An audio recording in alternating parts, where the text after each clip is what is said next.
The Radical.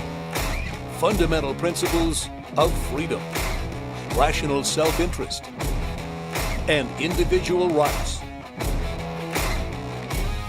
This is the Yaron Brook Show.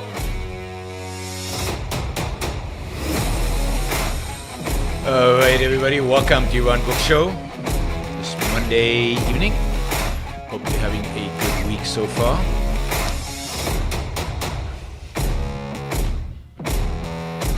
All right, so today we're going to talk about happy Scandinavians. Who's not happy for the happy Scandinavians?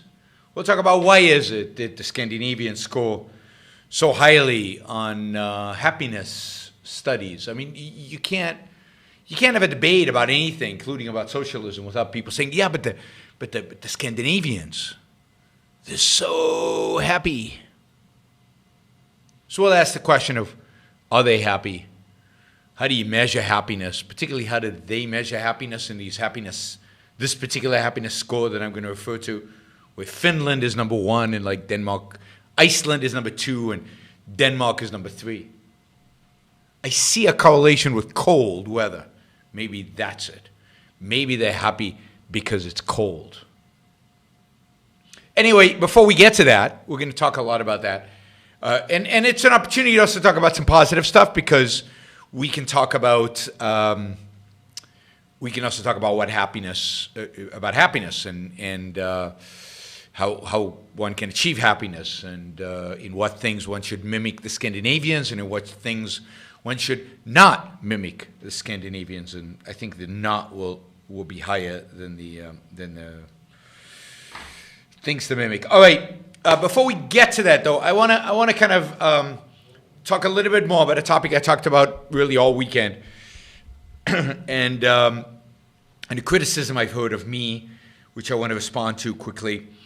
And that is, I've talked a lot about the weekend about the conservative movement, or the Republicans, or people on the right, and the fact that there's a lot of disarray within the conservative movement. They're trying to figure out who they are, what they represent. To what extent is the Republican Party, and more specifically conservatives, to what extent are they pro-free markets? To what extent is free markets a part of their ideology or not? These are things that are being heavily, heavily debated as we speak in the Republican Party and in the conservative movement. I see article after article after article from all sides, from all parts of the right, if you will, addressing these things. And it's all very revealing and very interesting, because, you know, the more they write, the more clear it is that they have drifted far, far away from being any allies of mine, or I think most of yours. So there's a lot of soul-searching going on right now. And one of the reasons I am spending as much time as I am on this topic, there are a number of reasons. I've talked about some in the past. I won't repeat myself. But I want to talk about 2 reasons that I haven't talked about. Or maybe I have, but it's been a while anyway. One is, there's a debate going on. There's a debate going on about what the right represents, what it should represent, what the role of free markets are in a free society, to what extent the right should be pro-free markets or anti-free markets, to what extent it used to be and is not anymore, or is not or never used to be or never was. To what extent is, more fundamentally, individualism important to conservatives? Is individualism part of conservatism, or is it, as many are arguing right now, is it the enemy of conservatism? What should be the attitude towards individualism versus collectivism? What is the attitude towards reason versus religion? These are active intellectual debates going on among conservatives, among Republicans. I don't think they're very good necessarily discussions, or I also would say that I can't think of how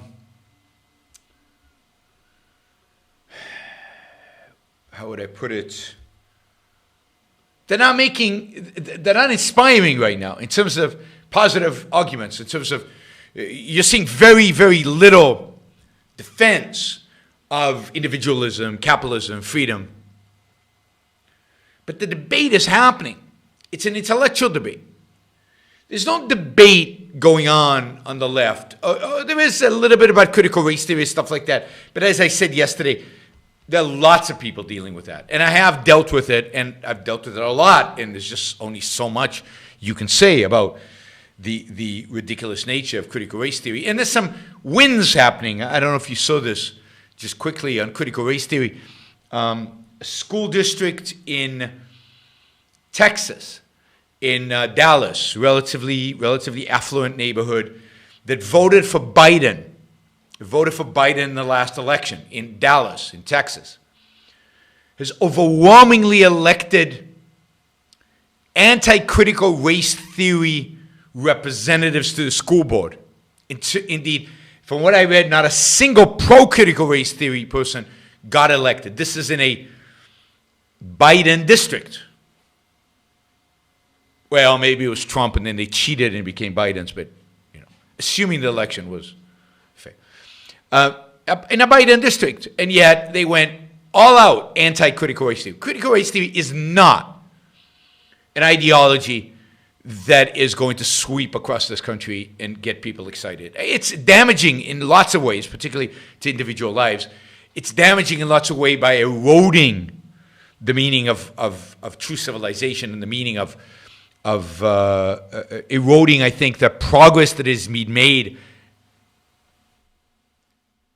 against racism. So I think critical race theory is going to be a force that enhances racism in our society. But it is not, I don't think, dominant. Anyway, my point is, there's actually a debate going on the right. There are actually positions. Some of those positions sound like ours. Some people can be swayed in our direction. This is the debate we should be participating in. We should be finding the better people and moving them in our direction. Just yelling and criticizing and moaning and complaining about the left all day and all night doesn't differentiate, and it doesn't help us participate in what I think is a crucial debate about that is going to affect the future of this country. The path that the Republican Party goes in, the path that the so-called conservative movement goes into, will determine whether there is an opposition to the left, will determine whether there are better ideas in politics. I don't expect them to become objectivists. I don't expect them to become advocates of free markets or understand what individualism actually stands for. But can they be better than Trump? Can they be better than the new right? Can they be less collectivistic?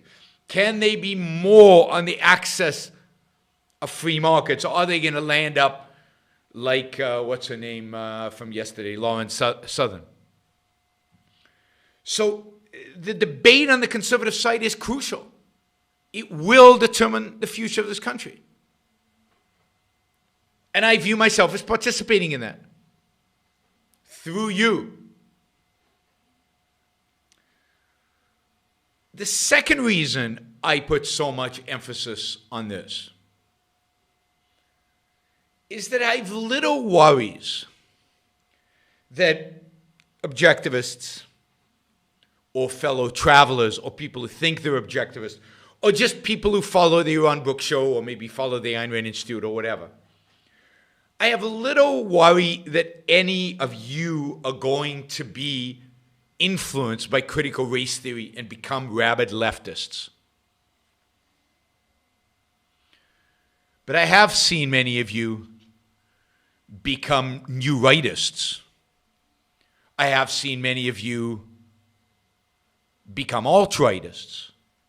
I did see many of you become fanatical supporters, unapologetic, and I mean unapologetic in terms of justifying everything the guy did, supporters of Trump. I don't fear that you're going to become supporters of Elizabeth Warren or of white fragility or, as I said, of critical race theory.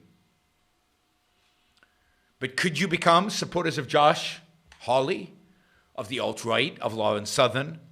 Yeah, I've seen it. It's been happening over the last 5-6 years. And I'm here to speak up against it. I'm here to try, I don't know how successful I'm going to be, try to prevent it from happening.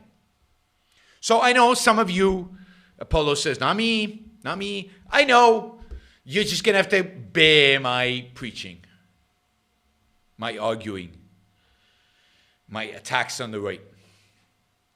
So my efforts is to try to prevent. Then you want somebody to push back on cancel culture, then go find somebody to push back on cancel culture. There are plenty of people pushing back on cancel culture. So go do it, Scott.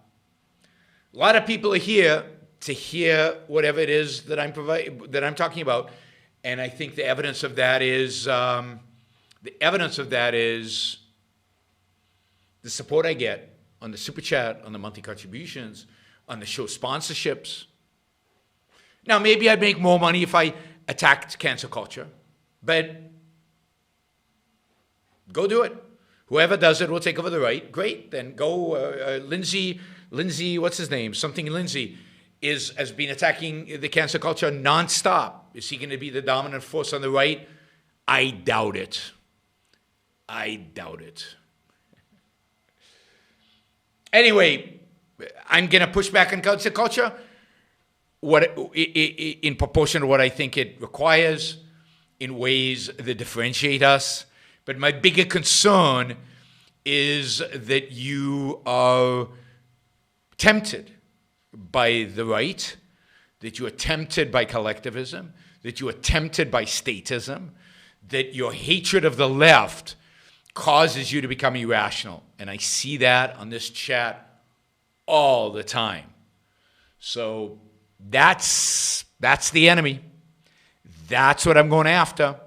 That's what I'm addressing.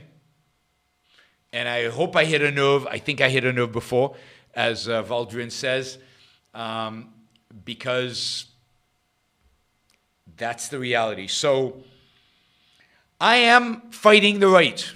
I am. And I'm fighting the left. But I think I'm unique. What makes me different is that I'm fighting the right from an individualist, capitalist perspective, which nobody else does.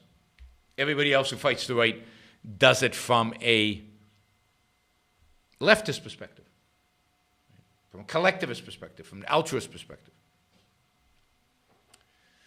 No, don't read the chat more. The chat is just distracting.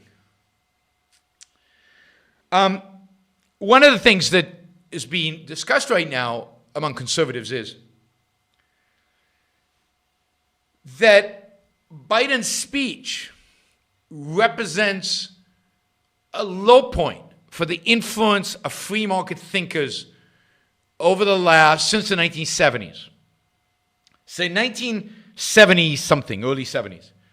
Richard Nixon basically declared, we are all Keynesians now. This is a Republican president. That was the height of progressive influence on American politics. Richard Nixon passed all the regulatory agencies that we have, many of the regulatory agencies we have today. The entire environmentalist agenda was Nixon's agenda. He preserved, together with Eisenhower, all of the New Deal and all of the Great Society. Nixon represents the height of the influence of progressives, both on the Republican and the Democratic Party. In 1996, I think it was, Bill Clinton declared that the era of big government was over. The era of big government was over. Thus, I think representing the victory of, more limited government, free market, more that kind of thinking, at least, if not the action, at least the thinking. And indeed, Bill Clinton ran a surplus in his final year in office for the first time in many decades and for the last time since.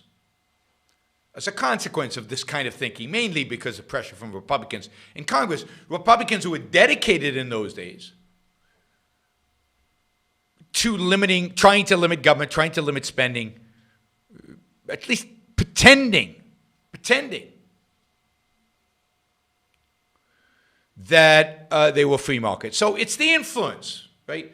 The influence, not the achievement, but the influence of free market thinkers, free market attitudes, free market prevalence in the culture towards big government started waning with Reagan, and that had momentum. And even though George W. Bush was a compassionate conservative, so the commitment to markets was waning significantly under Bush, certainly waned under Obama, and then completely collapsed under Trump. And really what we're seeing now with Biden is a complete swing to the other direction. Biden believes that government is the solution to all our problems. And there's no Republican voice to oppose him. Certainly not Trump. So the consensus across both political parties today is that government is the solution. Big government is the only way to succeed. Big government is our future.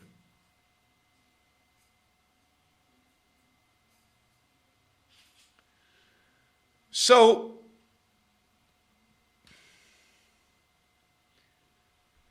this is an important debate. It's important to have a Republican Party that at least, to buy us time, not because they'll achieve anything, but at least tries to limit government, at least tries to limit spending, at least is an opposition party when it comes to what's going on.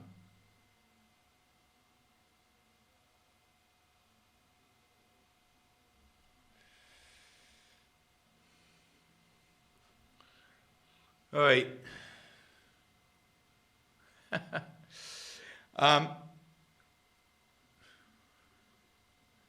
All right, so Super Chat questions. Let's do those, and then we'll get to happiness in Scandinavia. Let's see. So there are two questions that are related. One's a $20 question, and one is not. So can you post a link to the video with your blowout with Bill O'Reilly? And the second question is a request for you to tell the story of Bill O'Reilly banning you from the show. Sure, I'll tell you. So first, there is no video, as far as I know, of my appearances on Bill O'Reilly. They were up for a very short period of time, and Fox has taken them down, and they've never put them back up, and they just don't appear. So even though I appeared on Bill O'Reilly's show probably about a half a dozen, maybe more times, not a single one of those appearances is still on YouTube. So I can't find it. I cannot find it. So, and certainly the one where, he blew up on me on several occasions. The first time I was on Bill O'Reilly's show, he completely went red and started banging the table and got really mad. That was in 2002. And then whenever it was in 2003 or 4 that he banned me, he got completely enraged, called me a Nazi, and got completely enraged. And so the story about that, which Cook has put $20 asking me to tell the story, so I said I would tell it if that would happen. Most of you probably don't remember this because many of you are young and or not paying attention in those days because you were quite young back then. But this is during the Iraq War. And granted, the Iraq War, and we could go on and on for hours about the Iraq War, but the Iraq War was wrong. We should have never gone. We should have never been there. But once you go to war, you go to win. And once you go to war, you destroy the people trying to destroy you. Otherwise, you're basically making your own troops, the people you're sending into war, sacrificial lambs, cannon fodder. And so I was on Bill's show, and this is between the two Fallujahs. So I don't know how many of you remember this, but in Fallujah, which is a city north of Baghdad, the insurgents, the pre-ISIS, captured some American contractors, burnt them alive, dragged them through the streets of Fallujah, and hung them from a bridge. And the United States was going to go in and teach them how it's done. And they went in and they basically retreated. I think they hung them, then they burnt them. There was some, I can't remember the sequence. But the point is that we didn't really do anything. We basically retreated from it. And then there was a second incident, and now the United States was going to get serious, and we were going to go into Fallujah. So we surrounded Fallujah. We announced we're going to go in. I'm not sure I understand. Oh, be quiet, Siri. I wasn't talking to you. We announced we were going to go in. Everybody basically retreated from Fallujah, so including all the terrorists we were supposed to go in and kill. And we just didn't do it. We ultimately took Fallujah, but didn't actually. We killed very few people, and certainly didn't kill them. The terrorists involved in large numbers. Anyway, so while this is going on, in between, when it's clear that we're going to go back into Fallujah, but it's not clear exactly how, I think came out with a statement saying that I could end the Iraqi insurgency in 3 weeks. And Bill O'Reilly had me on to talk about that. And he said, Yaron, what are you talking about? I mean, how do you end the insurgency in 3 weeks? And I said, it's fairly easy. You take Fallujah and you turn Fallujah into dust. You destroy every building, every school, every mosque, every hospital. You turn it into dust. And I said, you tell the Iraqis that if they continue on the path that they're on, the next city that harbors these insurgents, these terrorists, will be turned into dust. And my argument was that most of the insurgents, most of the terrorists, were not Iraqis. They were from out of the country, and there was plenty of evidence for that. And that the Iraqis would turn against these people, and they would hand them over. They would kill them rather than seeing their own cities turned into dust. Now, I think I was right. I think if the United States had done that, about 4,000 American kids would have been saved from death. I think if they'd done that, about 250,000 to 500,000 Iraqis' lives would have been saved, not killed, saved. And we would have won in Iraq. And ISIS would have never been created. And a whole path of history would have been altered. O'Reilly went apoplectic. These are Nazi tactics. So I asked him, I said, Bill, I know that you support the dropping of the bombs on Hiroshima and Nagasaki to end World War II. What's the difference? And he just flipped out. He repeated that I was like a Nazi, and he continued to argue with me and debate and how horrible this was.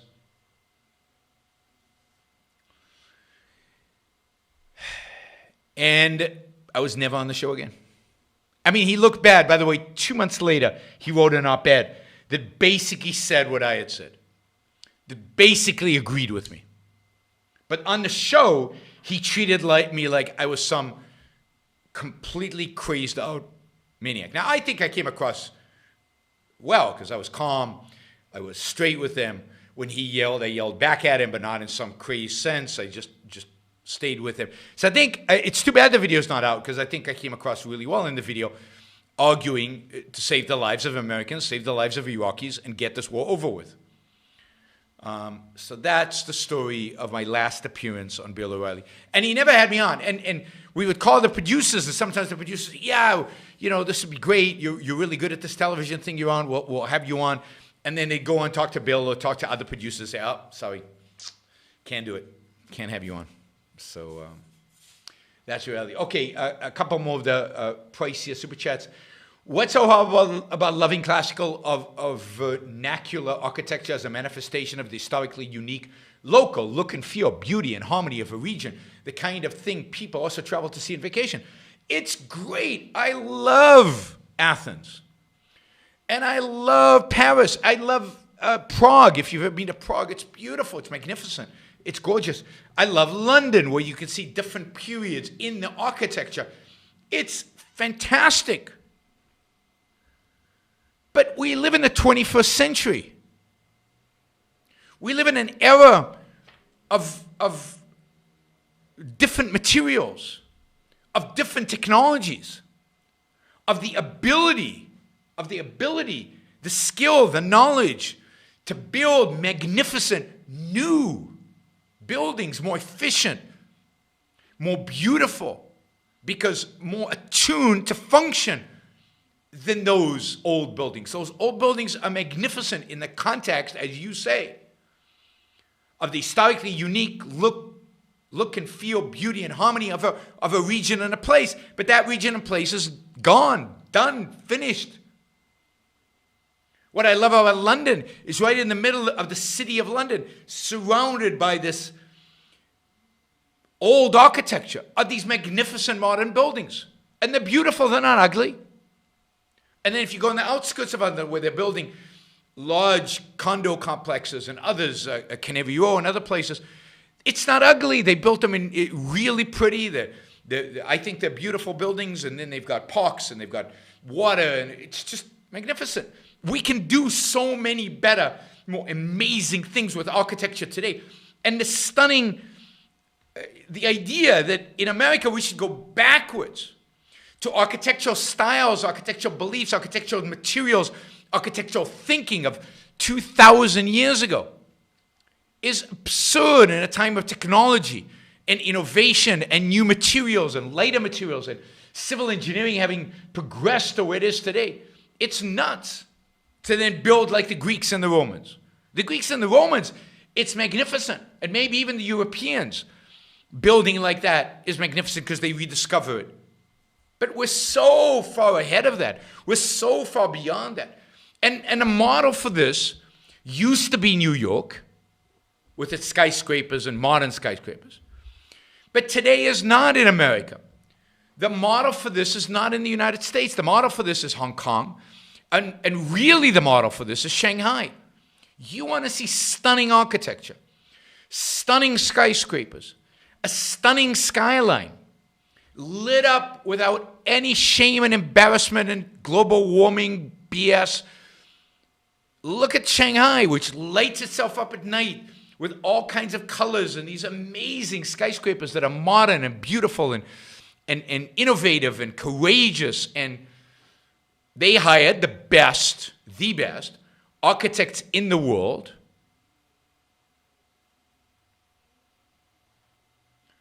And they're building the best architectural product in the world, and it is beautiful. I mean, Dubai is nice as well, but you can see it in Dubai as well.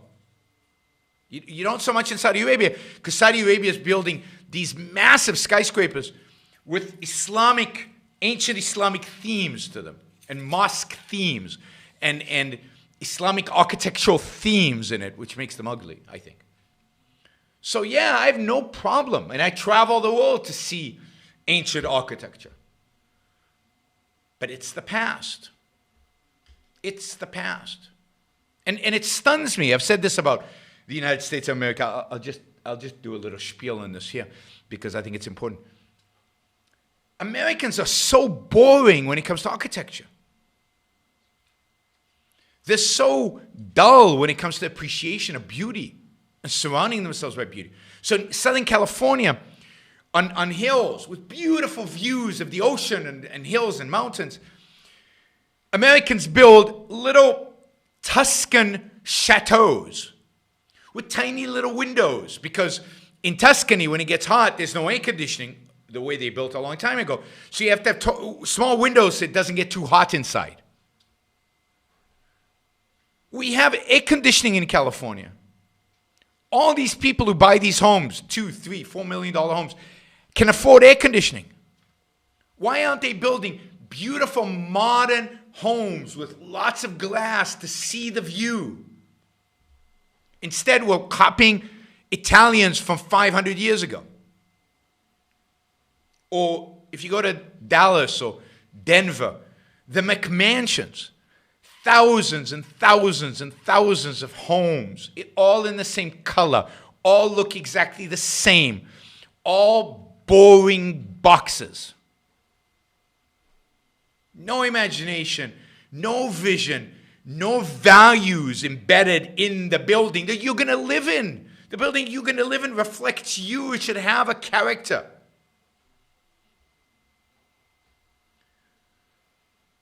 So anyway, architecture should be inspiring. And to be inspiring, we need modern architecture. We need glass. We need curves. We need angles. We need exciting stuff.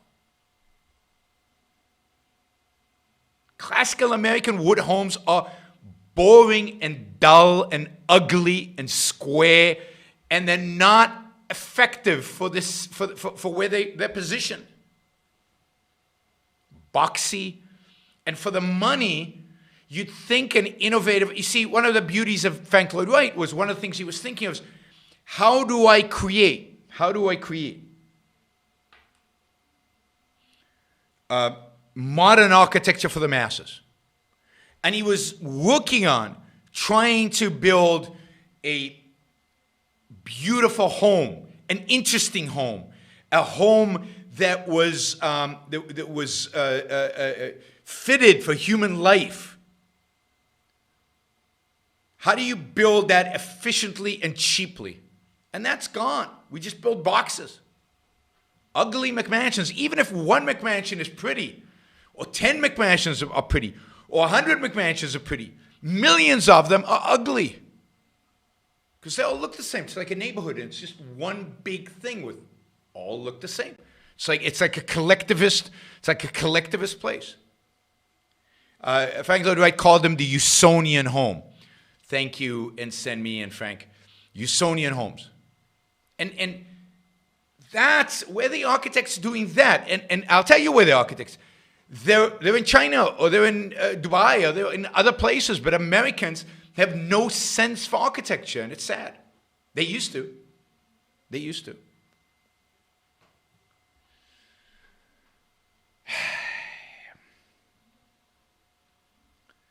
How would you objectively define masculinity? I don't know. I'll have to think about it, and partially it's not my field, but for Ayn Rand, masculinity was an orientation, a primary orientation towards reality, towards the world out there, not towards other people, as compared to other people.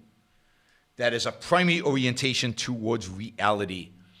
And everything that demands, that is, masculinity is really the confidence and the competence to deal with what reality throws at you, to shape reality in your image, to make the world yours. That to me is masculinity. It's that standing before nature. And standing before nature doesn't mean literal nature. It doesn't literally mean going into the forest and building a hut. But it means the equivalency of that in the modern world. It means being able to take on massive challenges and deal with them and solve them and live by them. Right? It's an issue of that orientation and that confidence and that courage to stand up and take care of self and take care of the people you love. And in that sense, there are very few masculine men out there. Right? Lots of wimps. Lots of wimps. I wouldn't say they're feminine because I don't think it's either masculine or feminine. I think there's a lot of people who are just neither. They're just nothing. But yeah, that you don't see that very often. Very often. All right, let's switch to Scandinavian happiness.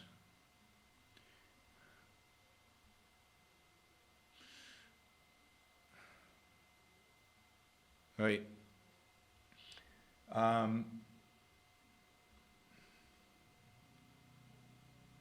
Yeah, okay.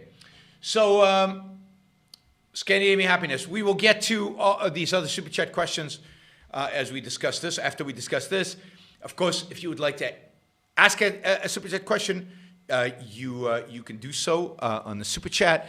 You can, if you do it for $20 or more, you will get priority. And our goal is to raise $400. That's our goal every show. I have no idea where we are, though. So I think we're at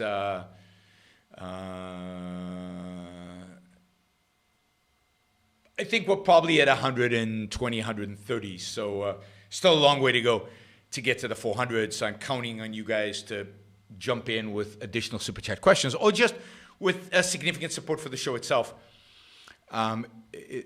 So let's talk about Scandinavia. So when you look at happiness studies, I think there's the one happiness study that this article that I read today refers to. Oh, by the way, do you guys know I have a newsletter now? If you sign up for the newsletter, you can sign up for the newsletter on YaronBrookShow.com. YaronBrookShow.com, you can get a newsletter. And the newsletter would have links to a lot of these articles. The newsletter comes out once a week with links to articles, links to Ayn Rand lectures, Leonard Peikoff material. Just stuff that I think you'll find interesting.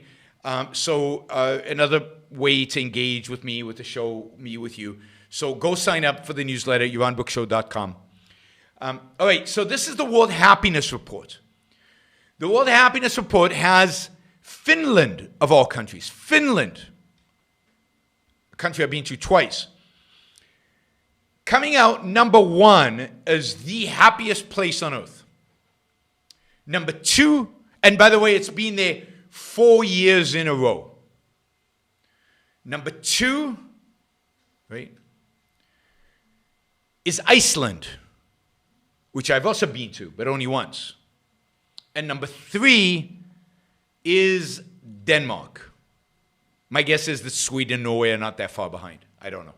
But generally, Scandinavia is considered this model. Now, so there's been a lot of buzz around why are they so happy? What makes Scandinavians so happy? So first, there was this idea that called, I think it's hygge or something like that, hygge, which is like a Scandinavian concept of being comfortable, convenient, and having things cozy, and, you know, this culture of everything kind of small and cozy and friendly and nice and I don't know, something. And there were books written about this and self-help stuff, and it's out of fashion now because it turned out it didn't make anybody happy. But generally, the Scandinavian countries are hygge, yes, Hygge. Right? That's the thing that makes Danish happy. It turns out, nah. Studies have looked at it. People have tried it in other countries. Didn't make them happy. So now everybody's asking, what makes Finland so wonderful? Well, so they look at this, there's a Finnish, according to this article. So this is an article in Slate.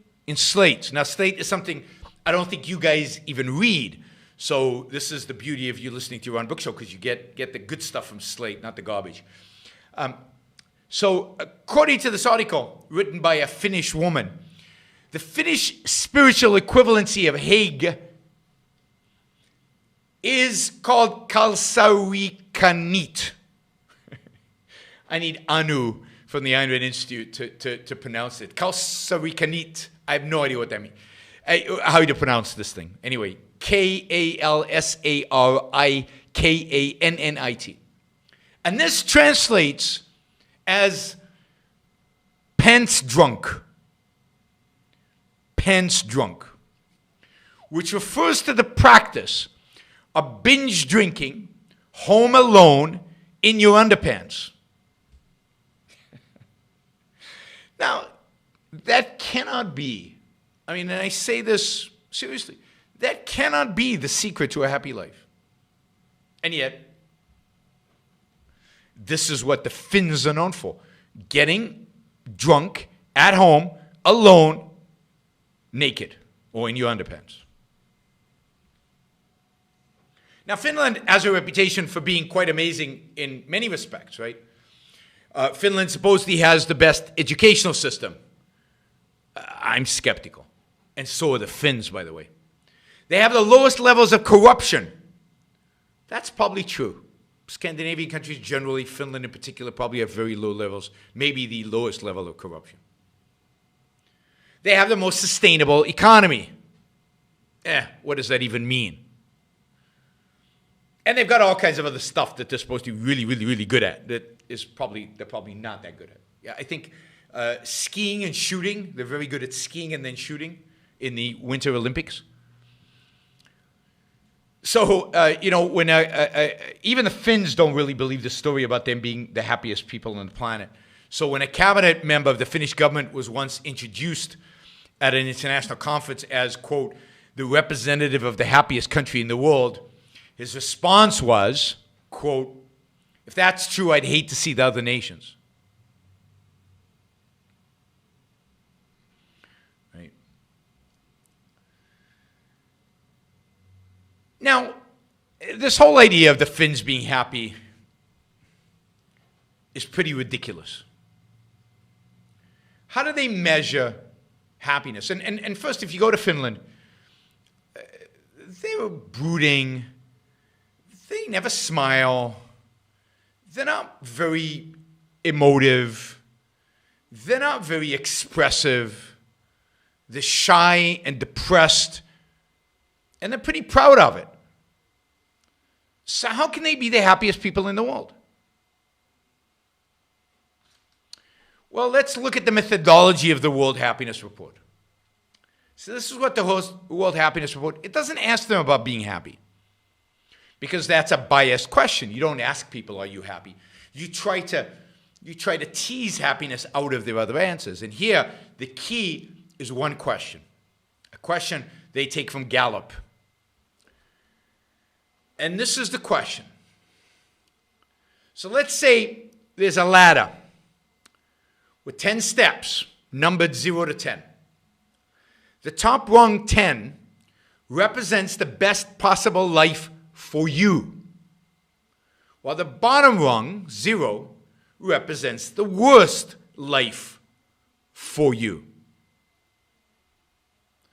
The survey participants are then asked to report the number that corresponds to the rung on which they are currently standing.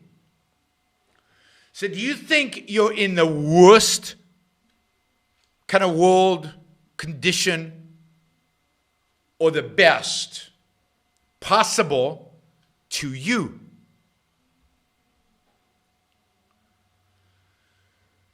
Scandinavians report being close to the best. That's where they are today. And that is deemed happiness.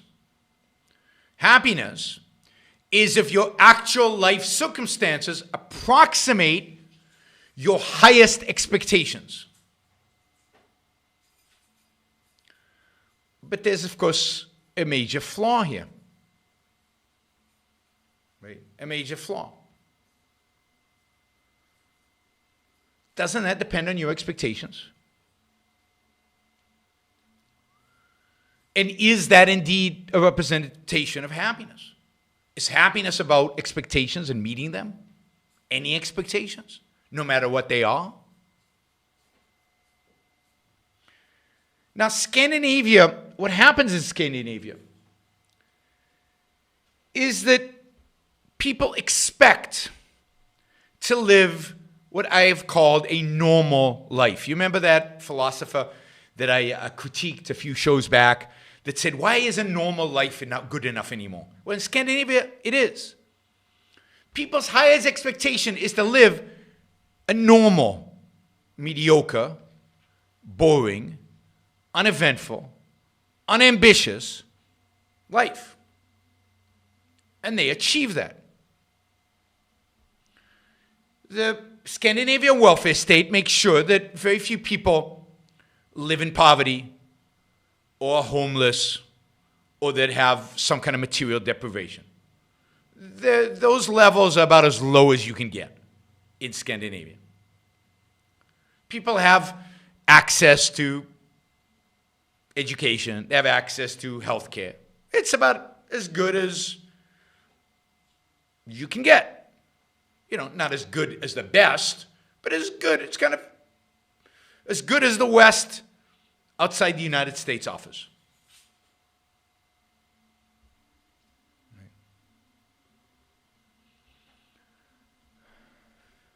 They take long vacations. They have long paternal leave. They have an easy life. They have a comfortable life. They have a life with little risk. But the flip side of that is that they have little ambition. They have little passion. That's why they're so emotionless. They have little striving. So as good Lutherans, they accept their fate. They have terrible buying power. They have a high cost of living. They live in small apartments. Their standard of living is relatively low as compared to most American states on average, certainly as compared to the middle class and upper middle class in the United States. They're not happy. They just don't have expectations.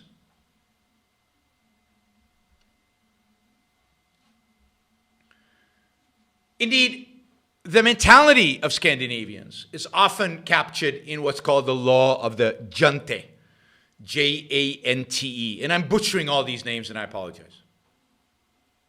These are a set of commandments believed to capture something essential about the Nordic disposition of personal success. I've heard this from many Scandinavians, right? Quote, you're not to think you're anything special. You're not to imagine yourself better than we are. Right? You're not to think you're good at anything. Don't dare drive a nice car. Don't dare have a nice home. Don't stand out relative to anybody else. Don't be too ambitious. So, they're the exact opposite in many respects of the best of American culture.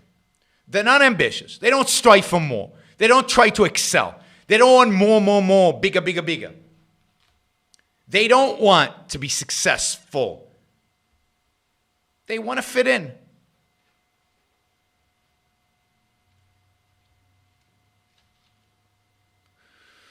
I'll just respond to this. Johan isn't a Finn. Why does he think he knows better for them? Because I'm a human being.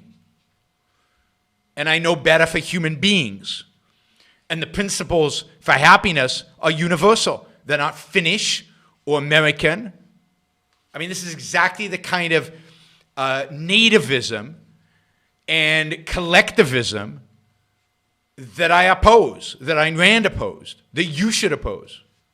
The principles for happiness, the principles for success, the principles for well-beings are universal.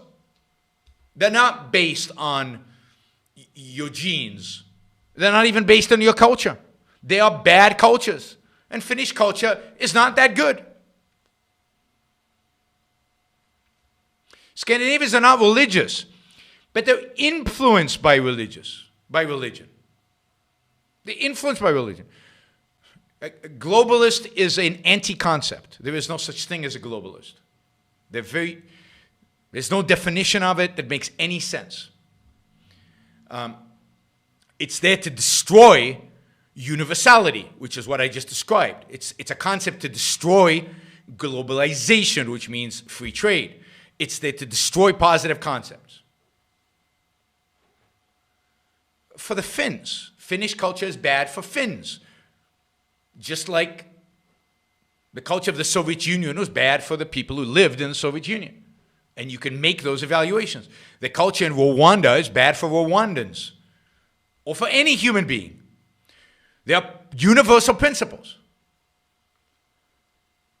that guide how human beings should, as individuals, live. And when there are lots of individuals in a space, that ultimately will create a culture.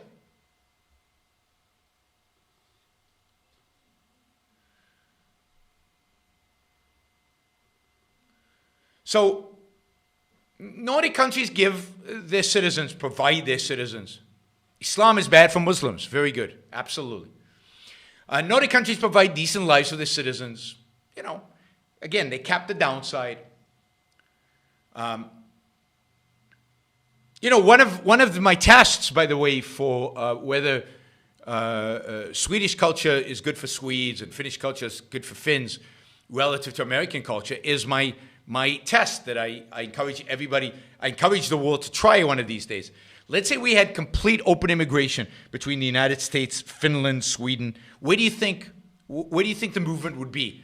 Would it be Americans going to Finland in order to try their wonderful culture? Or would it be massive numbers of Finns and Swedes, the most ambitious, the most entrepreneurial, the most individualistic, coming to the United States? I have no doubt which direction the flow would go. No doubt. You see it today. In spite of all the barriers we put up, there are more Swedish immigrants in the United States than American immigrants in Sweden. Finns believe that what they have is as good as it gets. It's good enough. It's good enough. Why want more? And they're happy to live, or not happy, I'd say, content to live mediocre, simple, normal lives. And as you know from Iran's rules for living, don't be normal. I haven't got to that rule yet, but we're going to get to that rule. Try to be exceptional. Not relative to other people, but relative to what you can achieve, what is possible to you. Strive for the exceptional. Strive for the beautiful. Strive for the amazing, for the best that you can be. Don't settle for a McMansion when you can buy a beautiful, modern home overlooking the mountains. Finns are settling for small apartments, settling for earning modest incomes, are settling for having very limited purchasing power, are settling for high prices and high taxes.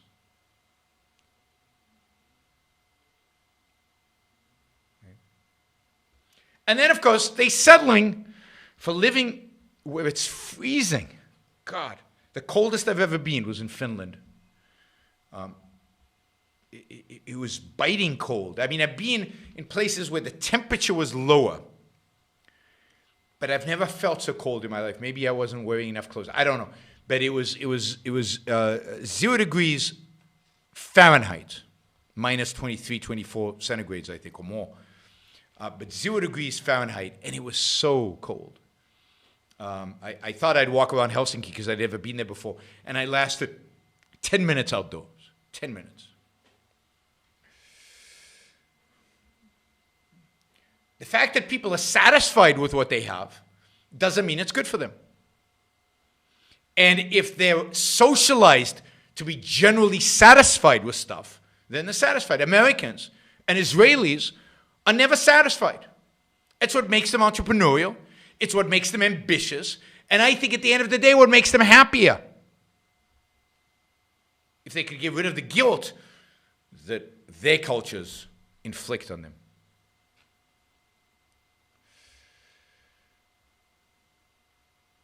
So none of this is what happiness is. Happiness is not being content. Happiness is not settling. Happiness is not just achieving the best you can expect when your expectations are low. Happiness is a state of consciousness. It is an emotional state of contentment with the world, of achieving one's values, of knowing that one has lived with a capital L to one's fullest potential, of having been ambitious, not just ambitious about any particular material thing, but ambitious about life, ambitious about success, ambitious about success in living. Happiness is a state of flourishing as a human being. It's a state of fulfillment. It's not a state of normalcy, of settling, of being like everybody else, of accepting one's fate. It is a state of taking one's fate in one's own hands and shaping the world according to it. Happiness is not just being okay. But that's what happiness studies measure. They measure contentment. They measure lack of stress. They measure lack of risk. But stress and risk are not bad things. They actually can be positives. They spur growth. They define new boundaries. My quest is not the ethics, the standards for happiness, the standards for human flourishing are not Finnish or Swedish or Americanish or Israeli-ish. They're human. They're human.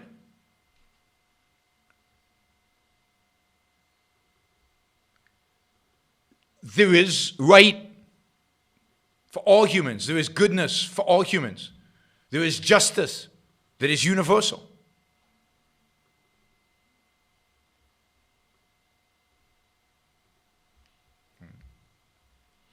Ruther asks, Scandinavians seem to cope well with their unhappiness. Does it matter if one lives a normal life as long as it does not threaten survival? Yes, it matters because, yes, they cope with it. But it's a question of what kind of life do you want to live? Do you want to live a life where you just cope with unhappiness? Or do you want to live a happy life? A fulfilled, flourishing life? An exciting, thrilling life? I think the Finns are not living. Not fully. And that's why the best Finns do what? The best Finns leave Finland.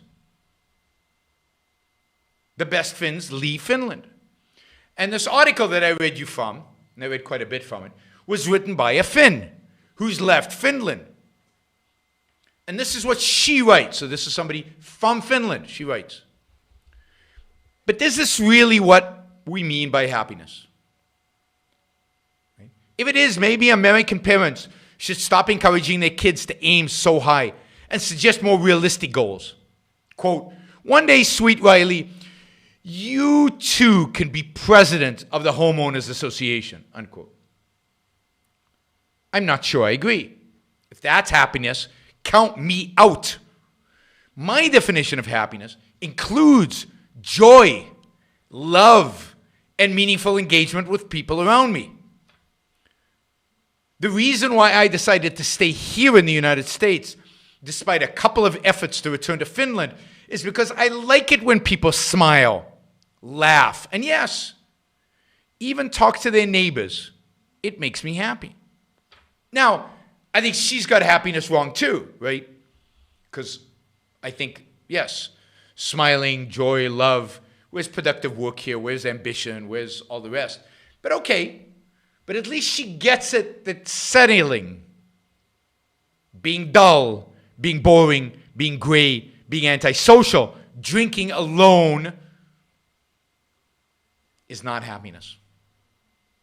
It's not happiness. It's not human. It's sad. It really is a little pathetic. All right, let's see if we have other happiness Scandinavian questions.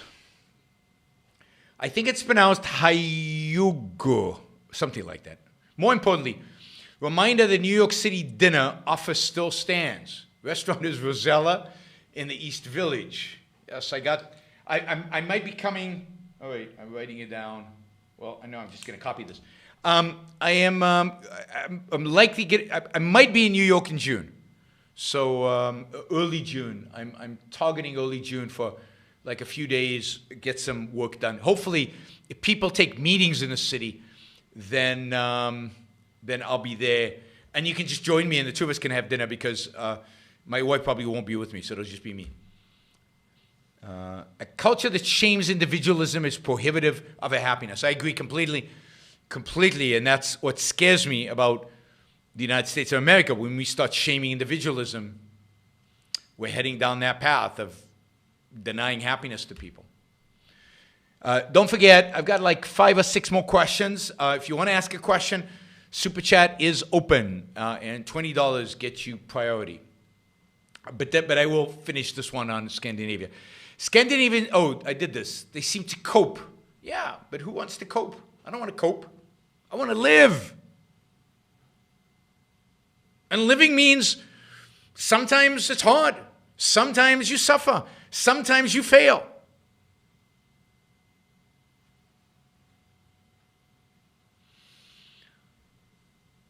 Get up off your feet and succeed. All right, let's see.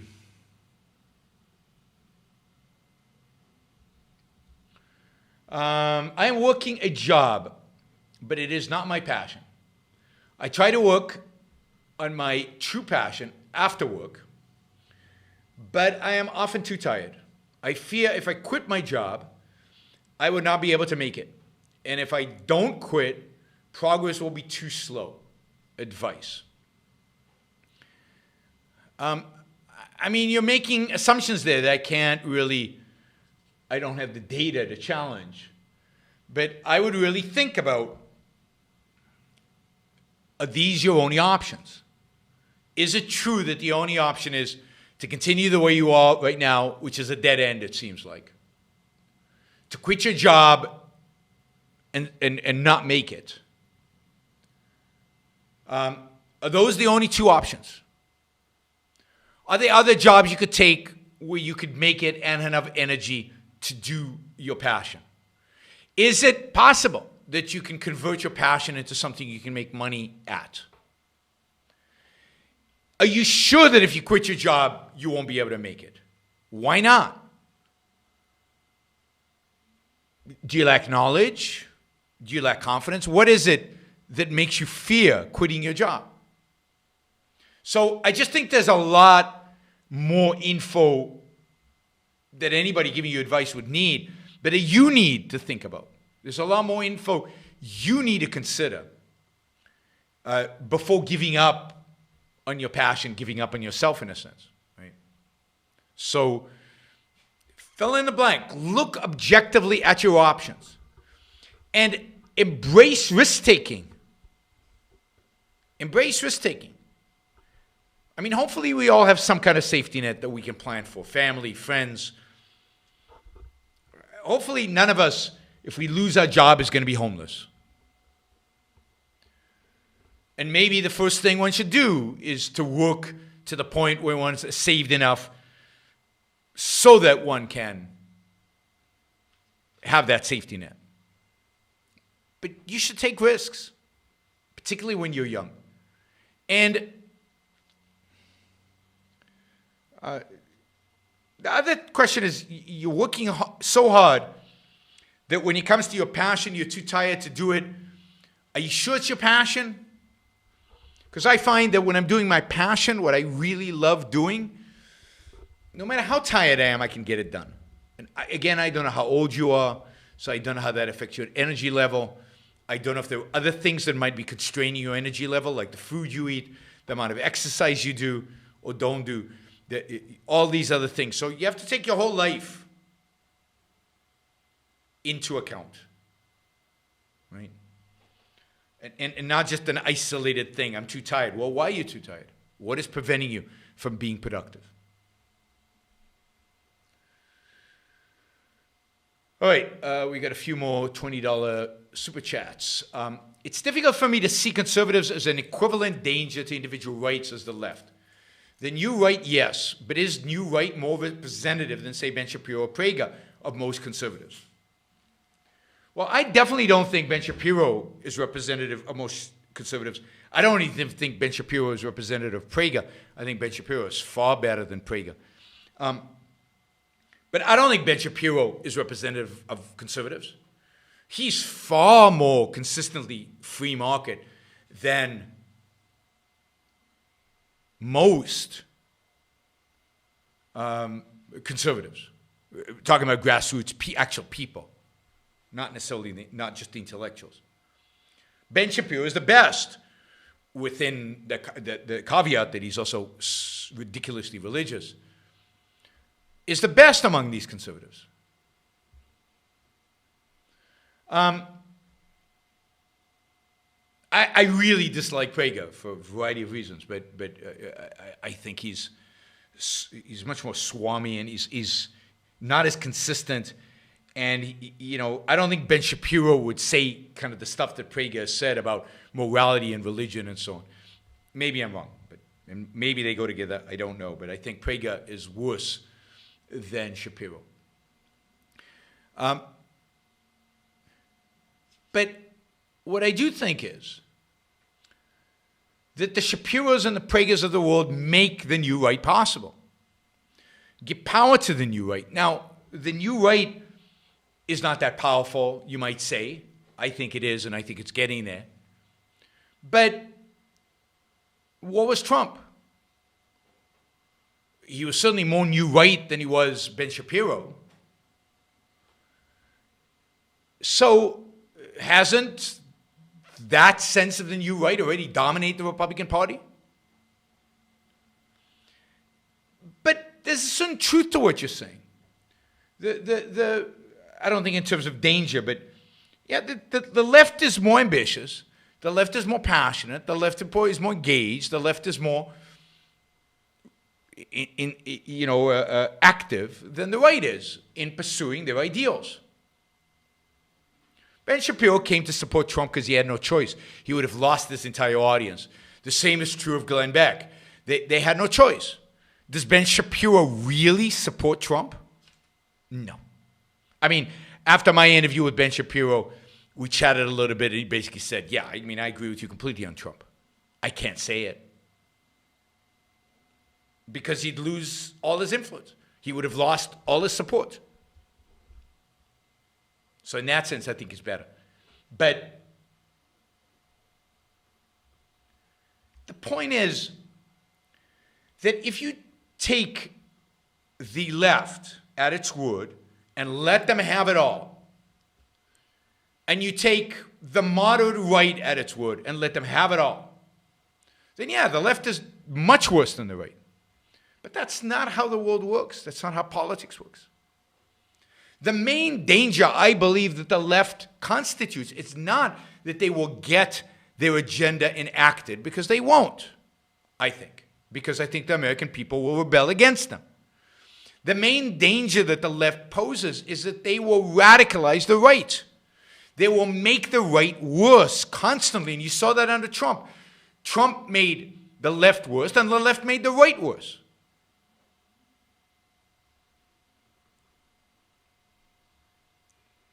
And the right being worst, the right can be victorious at its worst. I don't think the left can. And it goes back to this idea of my interpretation of dim. I don't want to attribute this to Leonard, which is that,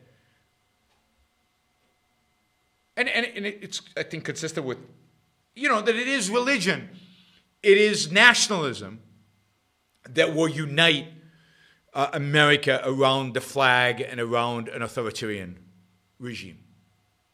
That's why I think the right is more dangerous. Because it can establish authoritarianism in America. I don't think the left can. It's not integrated enough. It's too disintegrated to be able to do it. Okay. Some more $20 super chat questions.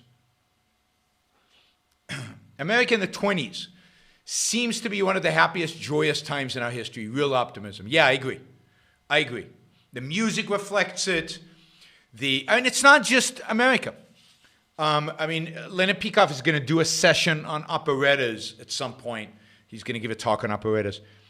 And operettas are a product of the pre-World War I and some extent post-World War I Central Europe, Vienna primarily, Viennese culture. And Ayn Rand loved operettas. And she said they represented a glimpse into a 19th century culture that is unimaginable by those of us in the 20th century. A joy, a happiness, a joie de vivre, just a love of life that is expressed in the music, in the dancing, in the clothes, in the love and the life around you. Right?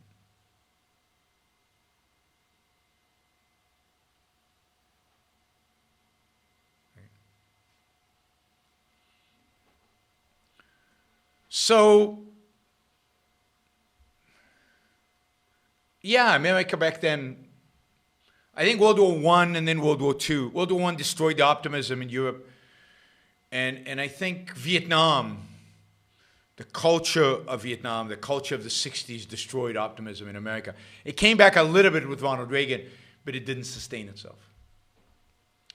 If I love the beauty of the amazing McMansion because it sparks the most of joy in me, why should I buy some glass window house that I find cold and dry?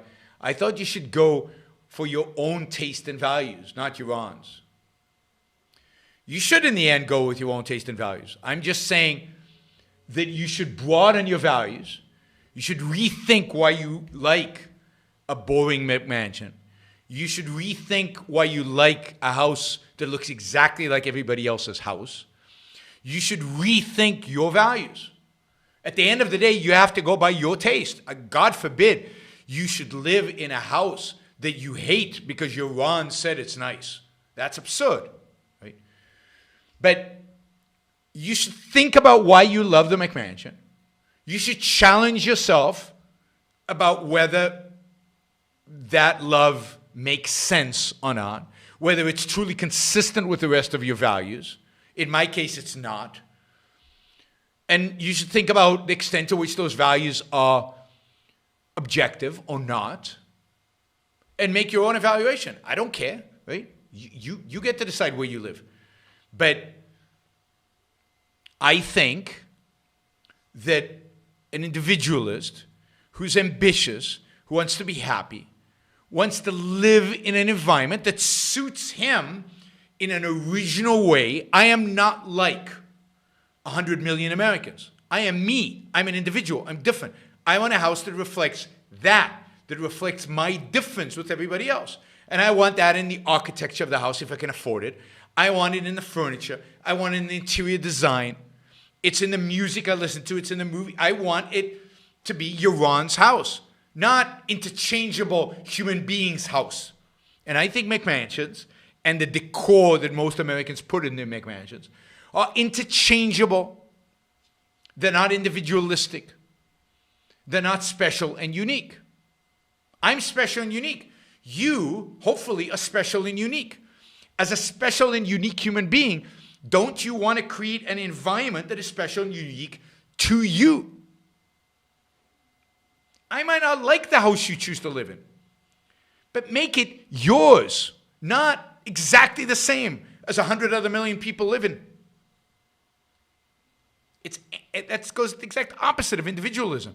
Deep down, individualism is about your values, but your values evaluated by the standard of,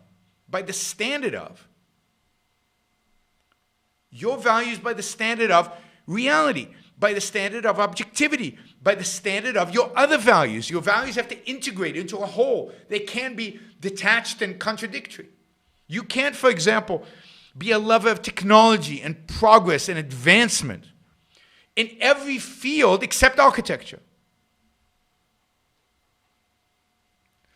So that is why I challenge you to re-examine your view about McMansions.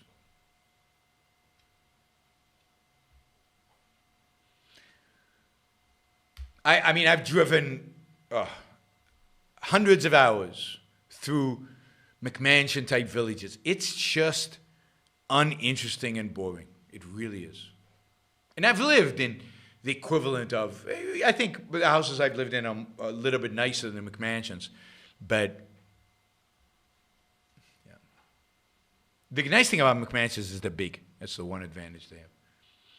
Maybe the Scandinavians have attained the ideal level of averageness. When people are comfortable, they tend to just stagnate and get used to being mediocre, or at least not strive for more. That's a dreary thought. Yeah, but I think it's true. I think it's a dreary thought that represents reality, that represents the way many, many, many, many people live, unfortunately. And what I want to do, what my ambition is to wake people up or catch them when they're young enough so they don't become average and comfortable. I don't want you to be average. I want you to excel relative to what you could be if you don't exert yourself. You don't practice proper virtues and you don't live a proper life. I want you to live the best life you can live. You can live. Not relative to other people again. Relative to your own potential. And I want you to want that. Jennifer asks, I had to take a phone call. Did you talk about Jante law? I did. A Danish friend told me it is an attitude of embracing mediocrity that many Scandinavians. Yes, it's the tall poppy syndrome. Anybody who sticks out, you chop him down. Nobody should strive to be different, strive to be better. You should be super humble. Right? Most Scandinavians I know seem pretty content, well-suited within themselves, not insecure, immature, and narcissistic like many Americans. But they don't strike me as happy and flourishing. Yeah, exactly. Now, I'm not saying Americans are happy and flourishing. As you say, Americans tend to be insecure, immature, and narcissistic. I want you to be you, and I want you to be the best version of you, which is neither insecure, immature, or narcissistic. It's rational, self-esteem, confident, proud, honest, courageous. But that's for the next show. My next show is going to be on Yuan's Rule for Living. So part 2 is going to be on Wednesday. Part 2 is Wednesday. Tell your friends. Yuan's Rules for Living, part 2 is Wednesday. And we'll see how many parts we have.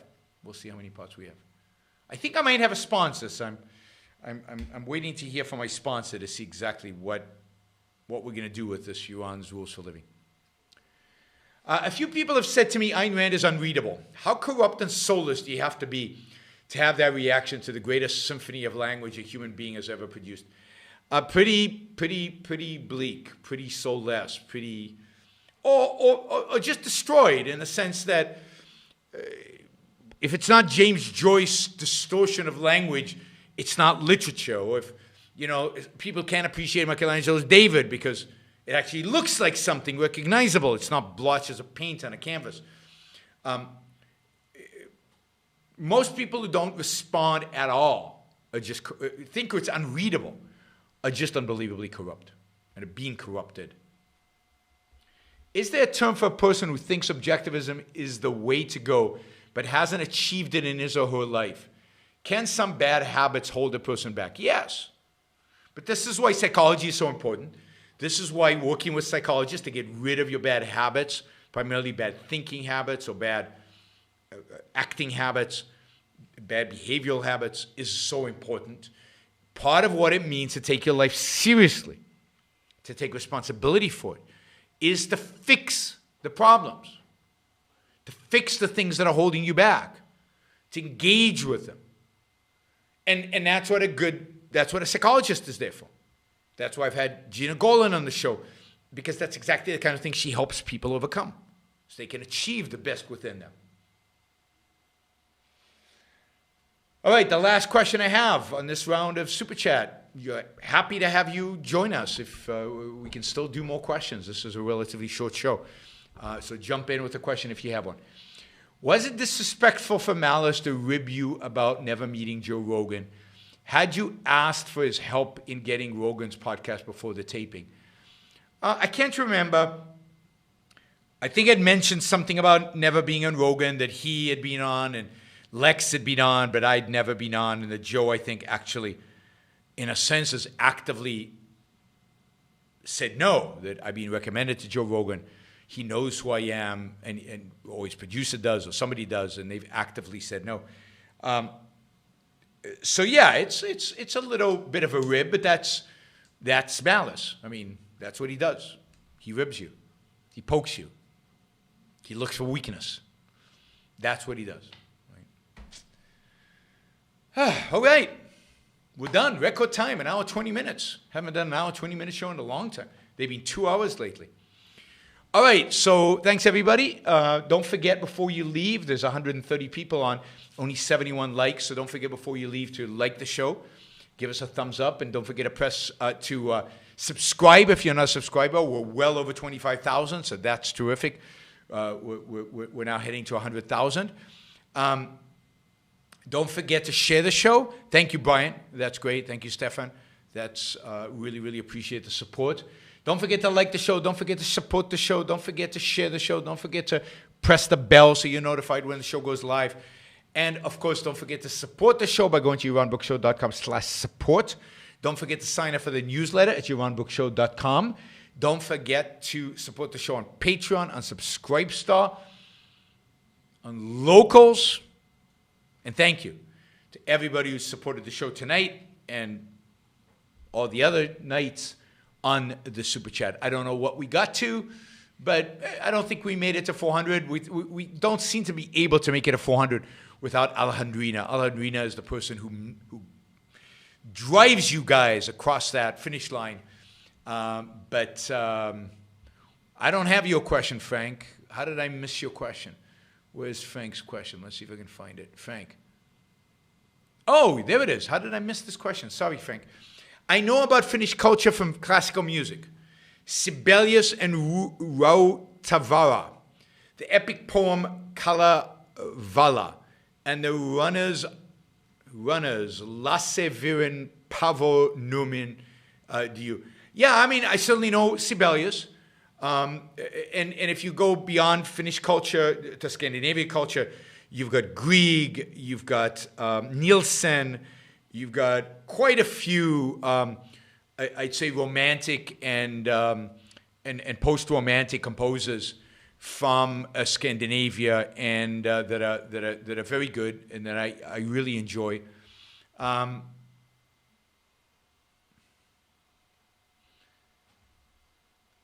So it's yeah, I mean, there's a lot of, the music is very inspired by the landscape. It is very poetic. Much of it is very romantic. So there's a lot of good things there. I don't know OBS, but there's got to be a plugin that automates Super Chat. I am reading Super Chat off of YouTube, not off of OBS. But you think in OBS there's something that captures Super Chat? I'll look into it. I'll Google OBS Super Chat and see if anything comes up. Let's see. Or maybe on Restream. You mentioned on Lex's show that a generation did not read Ayn Rand. Which generation was that? I don't remember what I was talking about. Let's see. I don't know Kalevala. I don't know that. Who that is.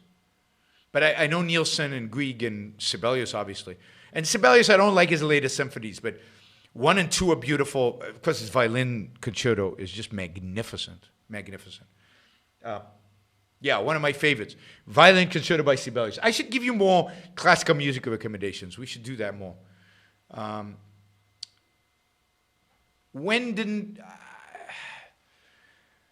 I think after she died, there was less reading, but I don't know. I can't remember what I was referring to or what I was talking about exactly. Certainly people are reading her today. They've been reading her for the last 20 years. Sales of Atlas Shrugged are quite high. Although a lot of it was older people, not younger people. Kalevala influenced Tolkien, so he was an author. No, I know the playwright. What's the famous Scandinavian playwright, Norwegian playwright?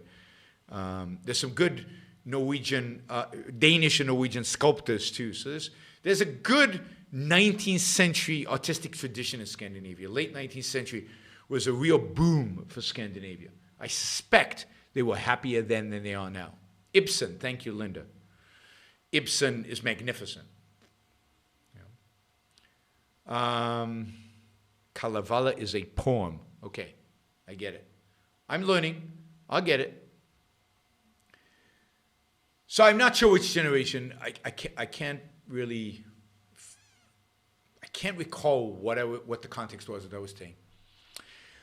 All right, thanks everybody. Thanks for the support. Thanks for listening. Thanks for being here. I will see you all on Wednesday. It'll be a Yaron's lessons, life lessons. If you value those kinds of shows, please show up. Oh, another $20 super chats. I can't ignore it.